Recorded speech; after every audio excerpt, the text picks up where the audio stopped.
মাদকাসক্ত হয়ে মাদকের যোগান দেওয়ার জন্য কেউ বাবা মাকে মেরে ফেলছে, বোনকে মেরে ফেলছে, বাড়ি বাড়ি চুরি ডাকাতি ছিনতাই, সবকিছুর মূলে মাদক।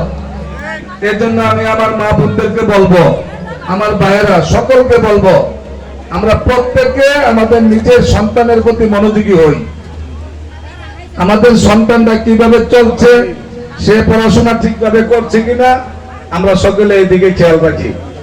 তাহলে বাংলাদেশের স্থিতিশীলতা, বাংলাদেশের অর্থনৈতিক উন্নয়ন সবকিছু ত্বরান্বিত হবে।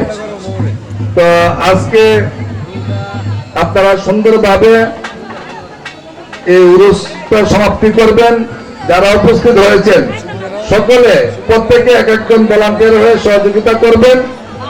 আর সর্বশেষ কথা হচ্ছে, আমরা গণতন্ত্রকামী মানুষ, কিন্তু সেই গণতন্ত্র যেন নিয়ম নীতির ভিতরে থাকে, আমাদের ধর্মীয় আদলে থাকে, সবকিছুই যেন একটা সুন্দর পরিবেশ বিরাজ করে। কেউ যেন এই কথা না বলে যে এই জায়গাতে একটা অশালীন কিংবা অসামাজিক কার্যকলাপ হয়েছে।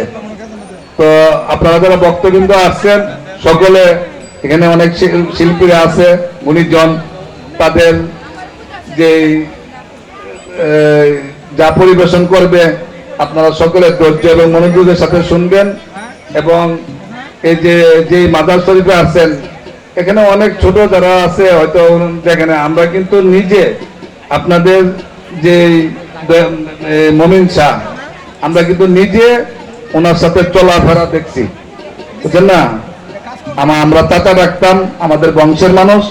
উনি, আমরা যখন ছোট ছিলাম ওনাকে দেখতাম যে উনি অনেক ভালো মানুষ ছিলেন। আজকে ওনাকে ঘিরে এখানে একটা মাজার শরীফ হয়েছে। এই গ্রামে অন্যান্য জায়গা থেকেও অনেকে ওনার বক্তব্য দেখলাম যে এখানে বাড়ি ঘর করে আছে। তো আমি আপনাদের সকলের জন্য শুভকামনা রেখে, আপনাদের সকলের ভবিষ্যৎ জীবন উজ্জ্বল, দীর্ঘায়ু, সুস্বাস্থ্য কামনা করে আজকের এই উরুস শরীফের পরিসমাপ্তি ঘটাবেন এই আশাবাদ রেখে আমি আমার বক্তব্য শেষ করছি।